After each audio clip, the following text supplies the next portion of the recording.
又嚟玩大俠立志傳重出江湖。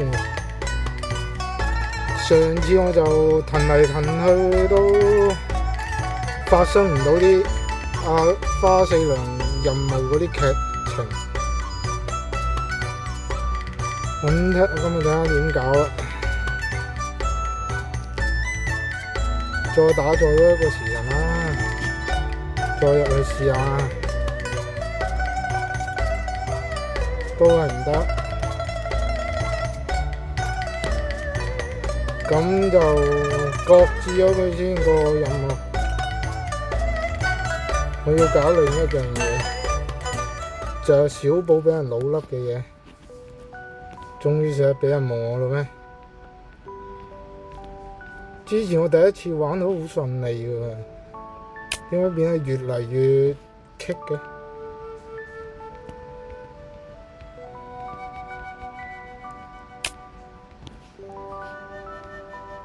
阿白頭翁嘅任務就係要揾個靈芝幫佢醫病。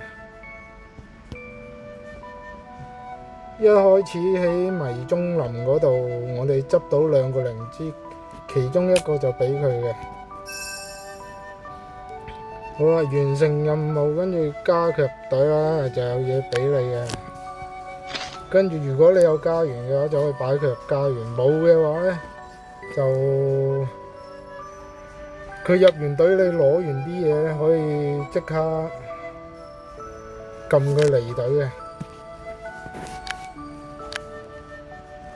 係啦，撳佢離隊。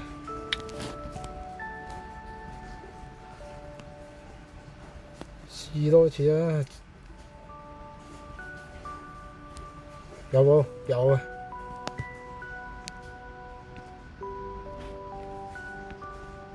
樓18有幾個任務啊？幫佢收工，第一個。第二個就係佢好似話隻腳有啲咩老毛病，又係用靈芝嚟幫佢俾佢嘅。第三個聽佢講古，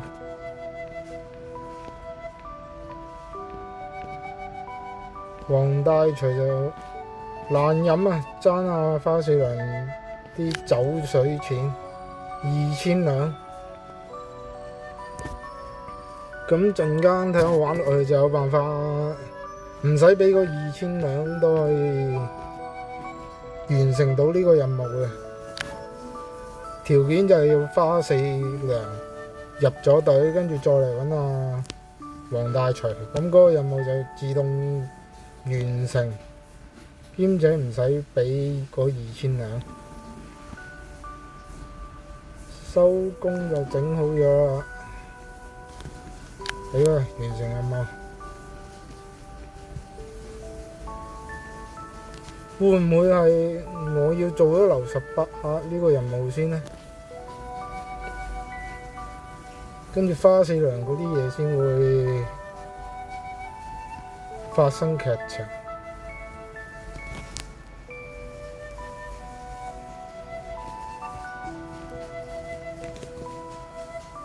仲係未得，睇睇花四娘呢度得唔得？得啦，呢個我覺得仲緊要葉銀萍，要燒盒，諗唔到喺度會撞到呢個嚟食翻餐先，我請下，夠豪爽，咁我恭敬不如從命。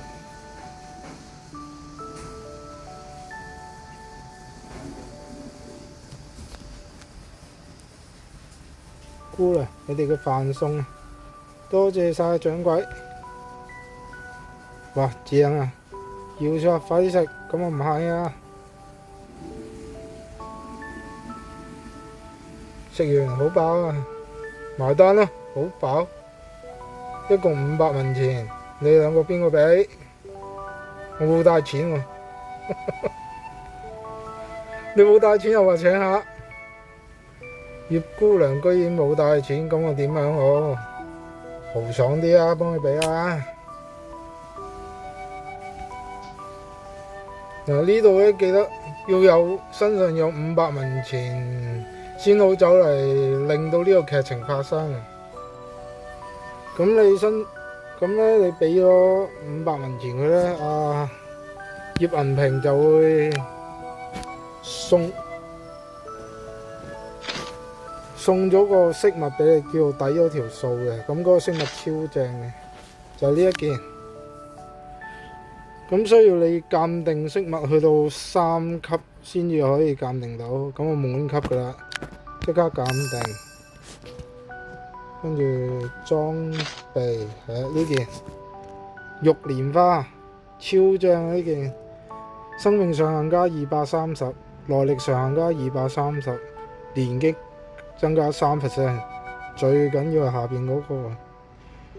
每次行動後恢復8%已損失嘅生命同耐力，佢冇最大上限8%，即係你本身個人數值越多，佢就恢復得越多啦。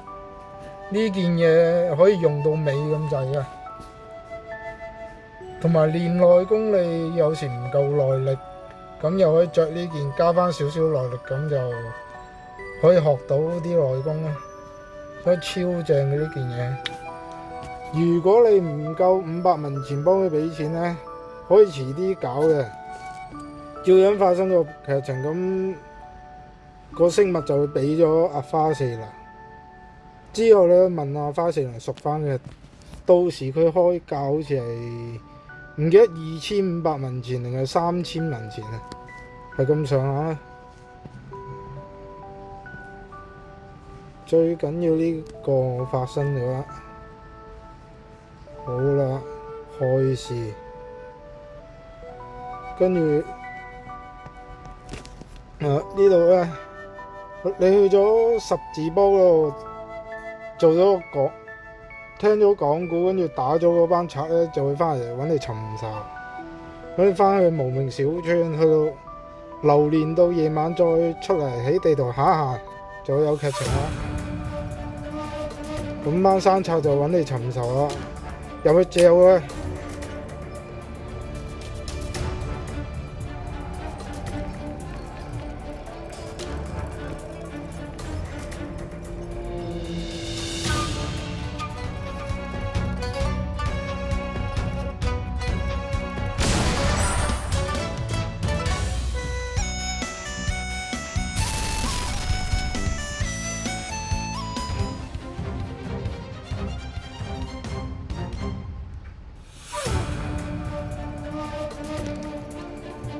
跟住呢單嘢咧，會有2種情況發生嘅。第一種情況就而家咁樣啦，你打完嗰班賊，翻咗無名小村，流連到夜晚，再出地圖行一行，就會咁樣。佢入嚟揾你尋仇。第二種情況咧，就係你打走嗰班山賊之後，喺其他地方度走嚟走去啦，跟住夜晚嗰陣翻無名小村，咁班賊人咧就會捉走咗小寶，咁你就要入去個賊竇度救阿小寶翻嚟。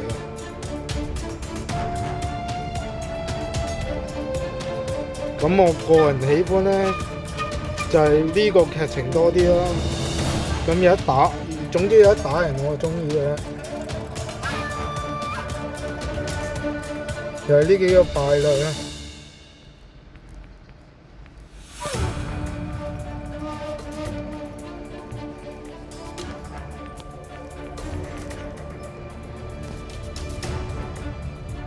送咗件飾物虎牙吊墜，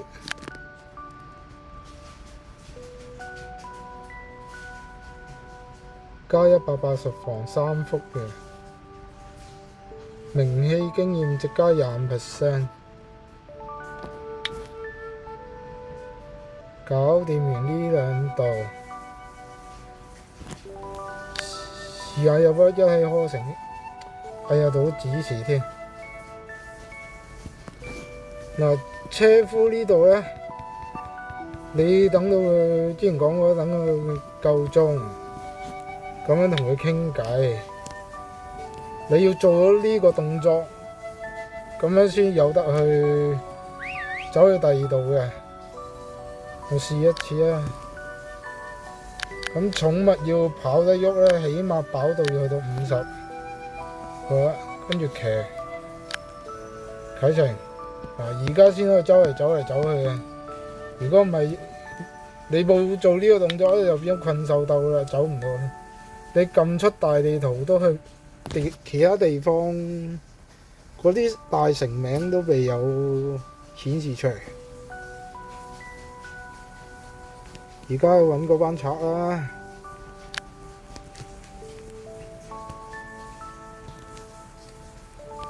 學下火雲邪神話齋，我唔去揾你，你居然咁走嚟揾我。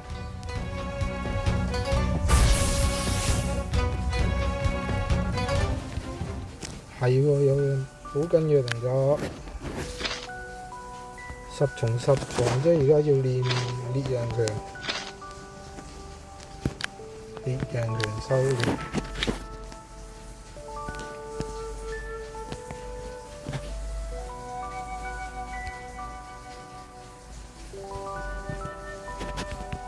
打下蛇啊，升下技啊！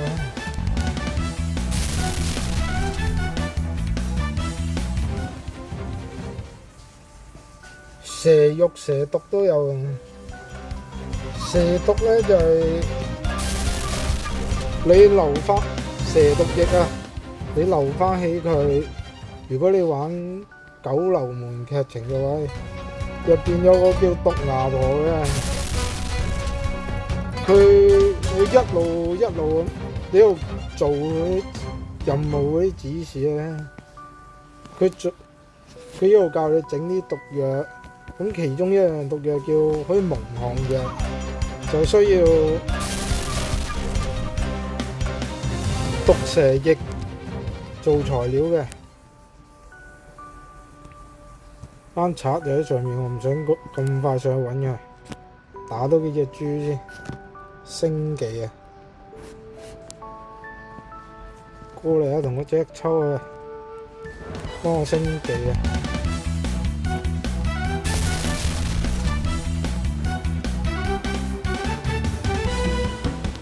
要慳翻耐力，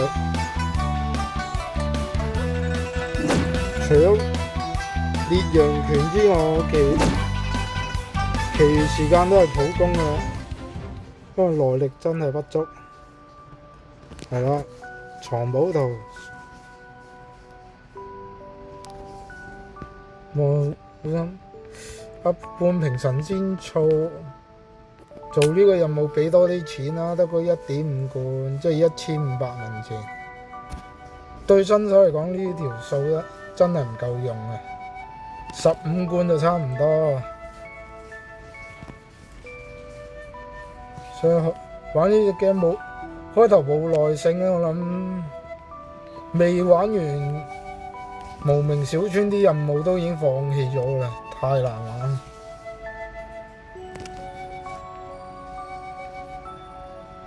身無分文，連去客棧休息俾嘅錢啊都冇啊！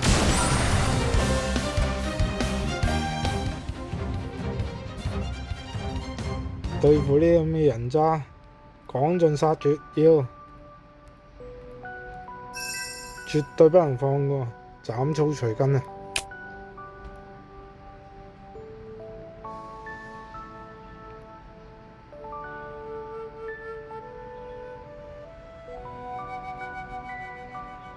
呢個我我講多啲佢啲嘢啊！無名小村有個叫紅17啊，嗰個乞衣仔啊嘛。咁你招到佢入隊之後咧，就可以練一練佢嘅，要練到佢好勁好勁。之後咧有個叫九流門劇情嗰啲咁嘅嘢，咁佢就會企咗喺。之後佢會企咗喺大良城嘅客棧出邊，咁你練好咗紅17之後咧，就同阿岳黑蓋打，即係呢個乞衣打贏咗佢之後，阿紅17就會學到招新絕招。但係呢個岳黑蓋係好強好強，真係好強。我諗練到紅17極致嘅地步先至夠佢打嘅。如果唔係一棍毆埋，正常紅17 10條命都唔夠佢打嘅。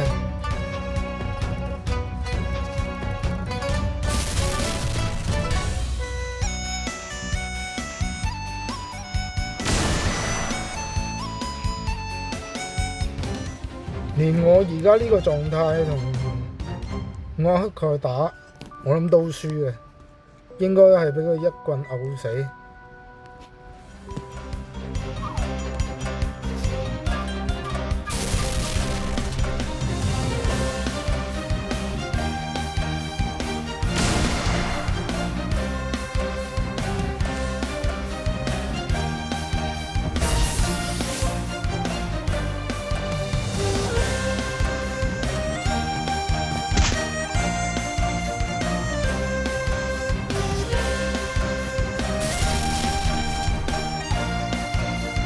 有野豬肉，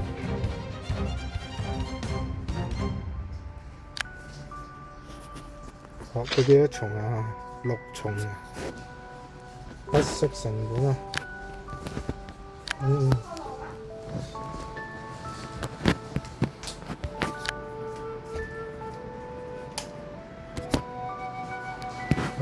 用江湖歷練嘅經驗，要升到佢上10蟲。跟住練一練師傅嘅招，秋風掌法，俾我磨下先啦。因為嗰3個小人咧都唔係嘢少啊，未必夠打。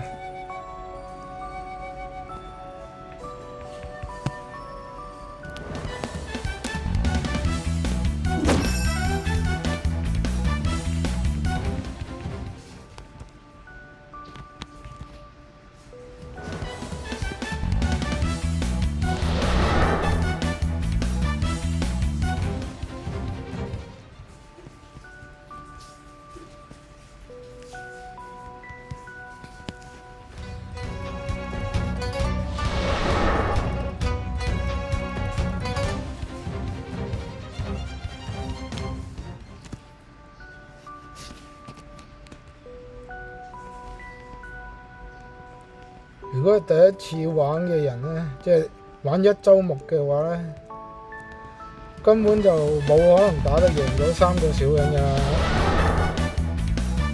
嗱，打輸俾佢都唔緊要嘅，只不過係我條氣唔鋸啫，打輸俾佢。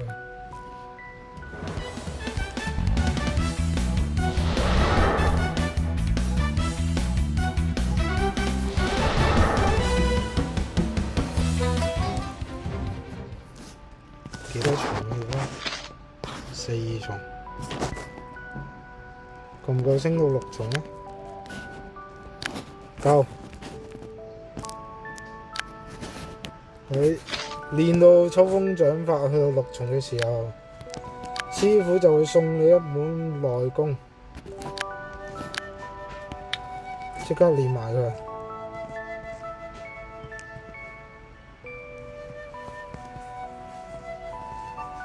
我而家內力幾多啊？140咁少啊！食下藥先。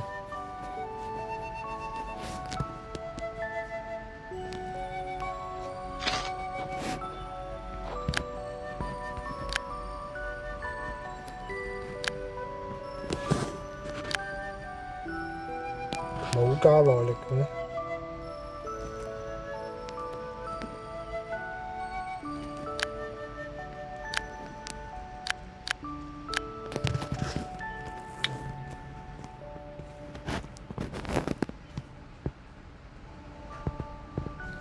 唔緊要。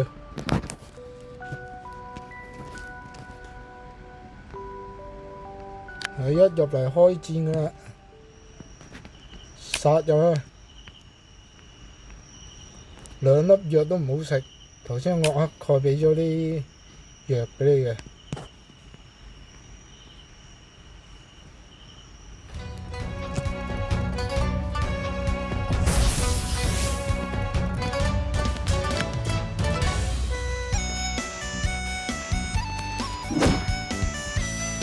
擒賊先擒王，先係掉低呢個先，呢個嘅阿頭嚟嘅，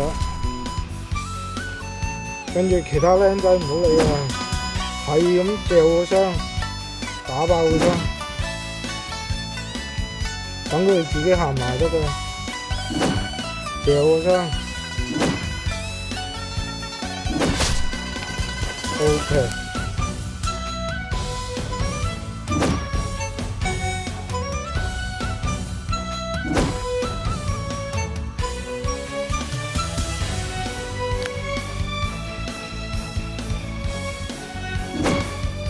盡量慳翻啲內力攞嚟同嗰3個偽君子打，真係好強嗰3個偽君子，我都擔心會輸俾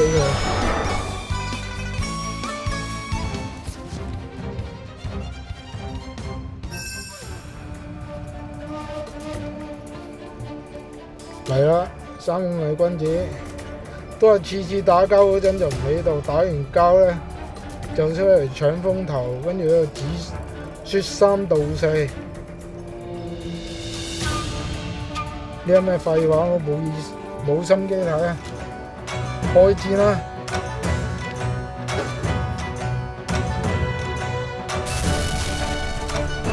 死咯！佢唔死就我死咯！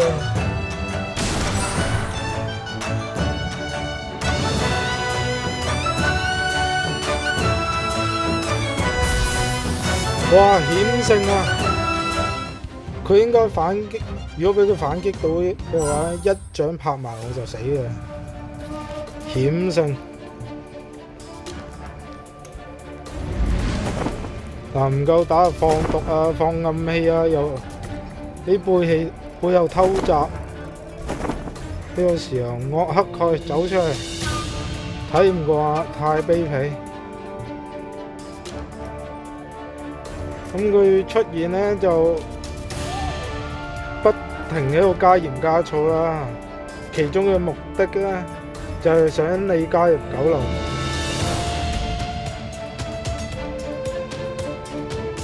咁完成咗，我一概同佢哋打啦，一棍就搞掂佢哋。跟住唔夠打即走啦。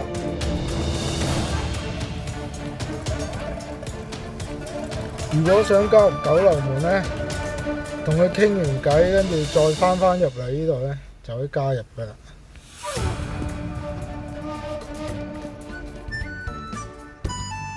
但係今次我唔想加入。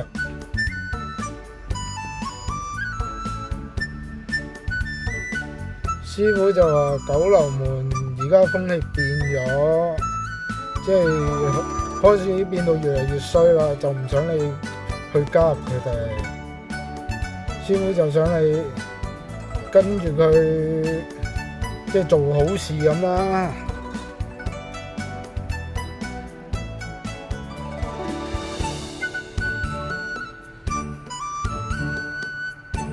權啊嘛，唔使諗啊！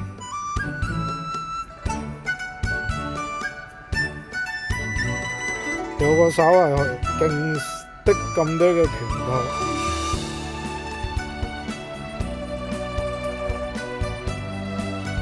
寒霜拳法，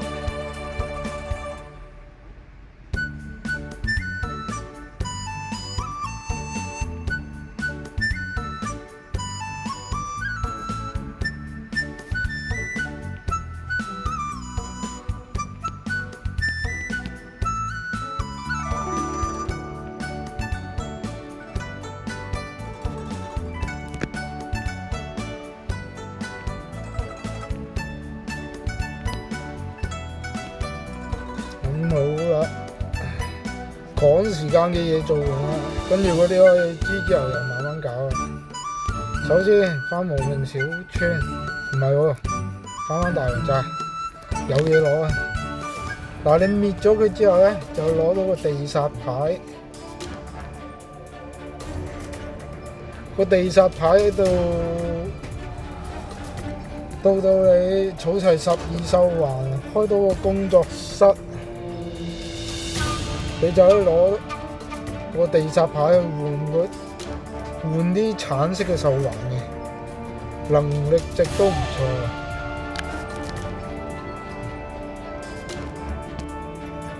圍繞一周啦，有啲咩執就執啦。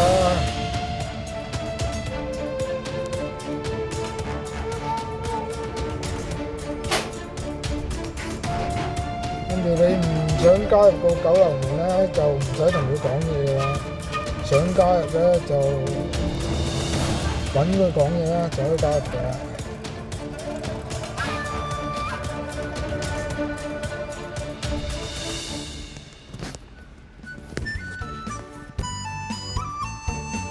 OK 啦，翻嚟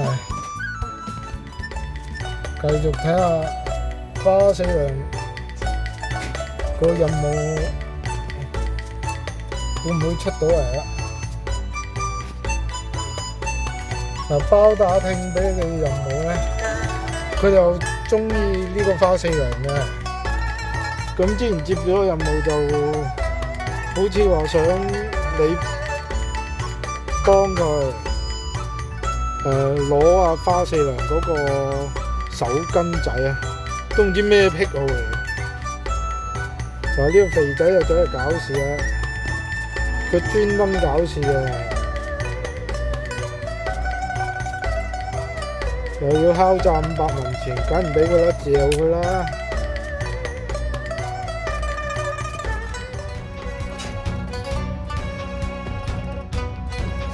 大膽，我老婆都咁搞。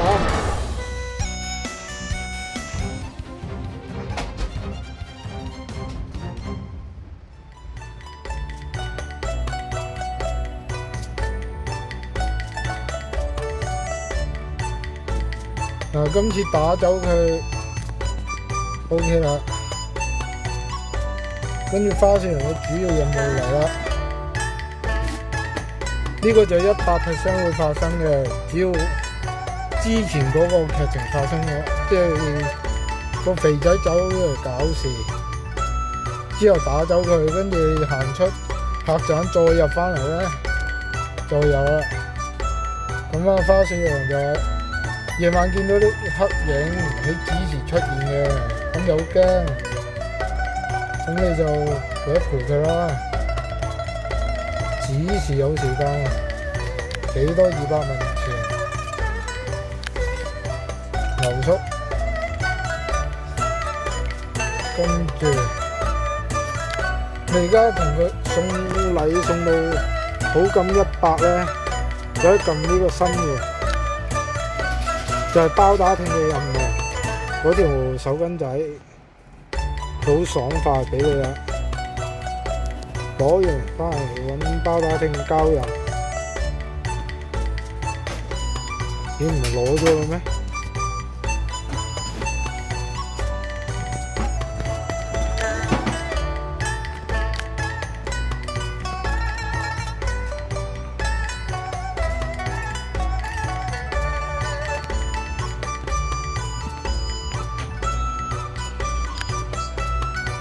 點解被送禮嘅？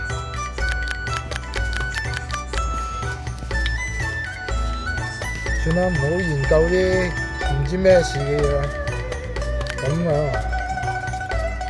買嘢先。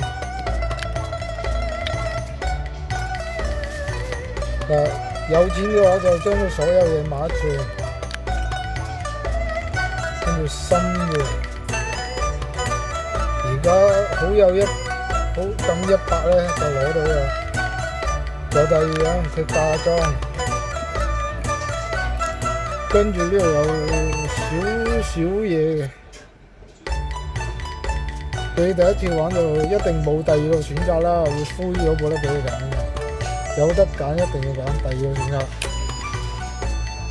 你揀3000文錢嗰個咧，佢雖然會俾你，跟住俾完咧就會鬧你一餐，跟住趕你出門口嘅，之後好感再扣，所以係都傷下嘅包人。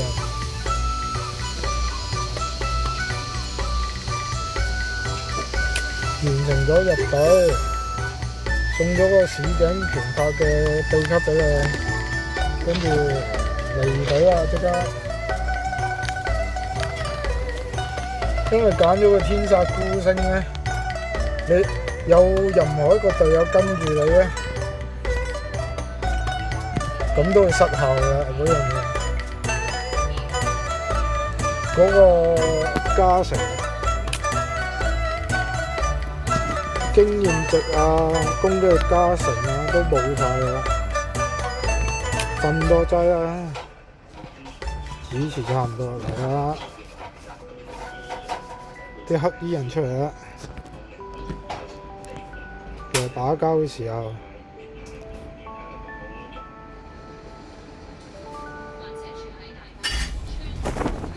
其實個黑衣人呢，就唔係呢班殺手嚟嘅，只係夜晚走嚟保護花四娘嘅啫。我到而家都唔知嗰個黑衣人係邊個。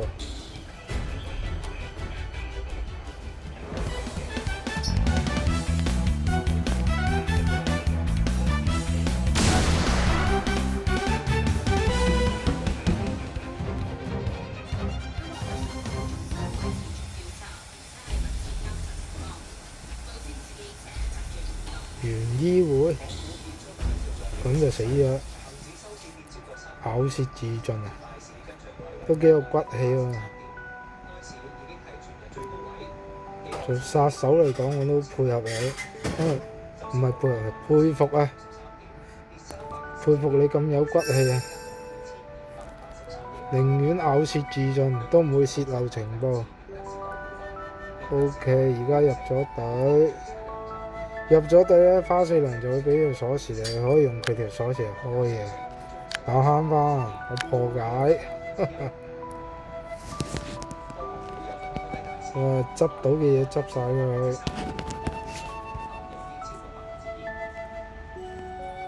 黃大錘，酒水錢可以搞掂啊！你欠的酒水錢，奴家免你。咩話？講真嘅，梗係我幾時有講過嘅嘢唔算數啊！不過呢單嘢我係睇在缺龍嘅面，俾面缺龍，你日後佢有咩需要，明白，都係你有面，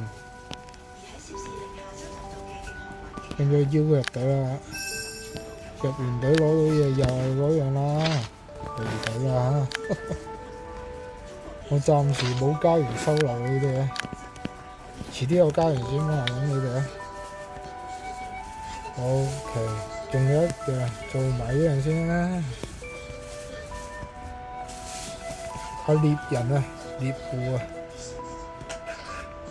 有未啊？有啦，就係佢嗰個老毛病啦，靈芝。俾個靈芝佢，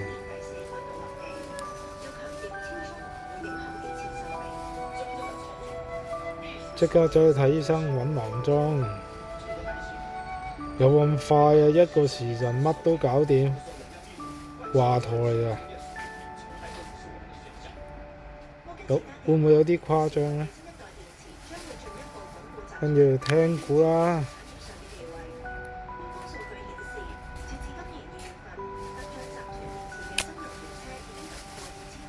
地瓜燒，行軍出生在這裏隱姓埋名，你點睇得出嚟啊？你把鐵台弓咯，似係軍用嘅，同埋你舊患應該係長期揸槍留低嘅，雖然冇十足把握，但係睇你有咩表情，我應該估中咗啦。你真係聰明喎，啱你冇估錯。我就講下我以前嘅古仔俾你聽啦。當年我係楊無敵將軍筆下嘅先鋒校尉，長期跟住阿將軍左右嘅。楊將軍抵抗燕國十數載，威望舉世無雙，深受百姓愛戴。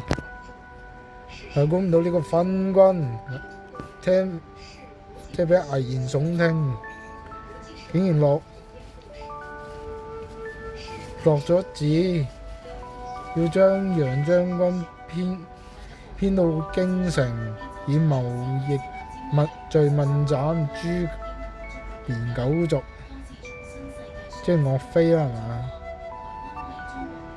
楊家軍就此不復存在，燕國都係咁樣有機可乘。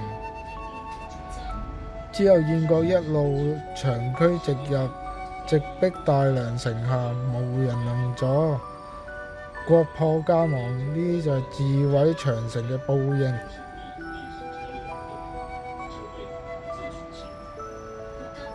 大梁城即係齊王啦，佢似乎陷入傷心回憶中，我應該轉移話題，引開注意。楊家有部後人，當初楊家嘅小公子俾人救咗出嚟，一名普通嘅士兵替佢赴死，呢單嘢一直冇俾人發現，只有我哋幾個老兵先知。小公子嘅下落而家冇人知，不過有人曾經坐雙城軍營嗰度見過類似咁嘅人。唔理係唔係當年嘅小公子，我哋都唔想佢受到打擾啊！楊將軍嘅武功而家失傳，想當年楊將軍嘅梨花槍法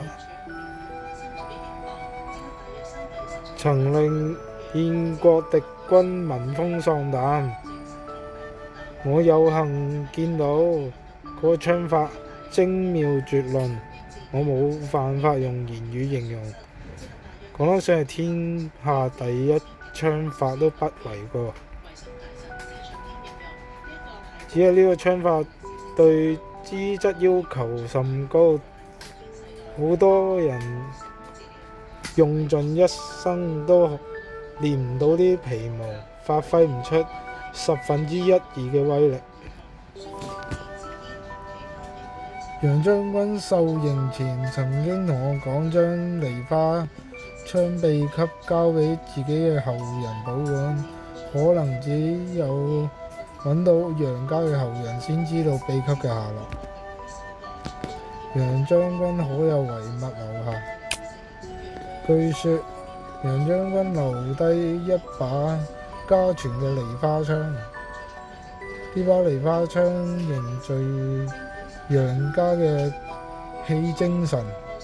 精氣神，萬不落入惡人手中，以免毀咗楊家嘅威名。呢把梨花槍俾我哋收埋咗野狼谷深處，野狼谷好多惡狼，旁人無法接近，只係呢個絕佳嘅安全所在。即便知道位置都冇辦法容易攞到。我嘅故事就講完，如果冇其他嘢，我想靜一靜。邀佢入隊睇下有冇嘢攞先。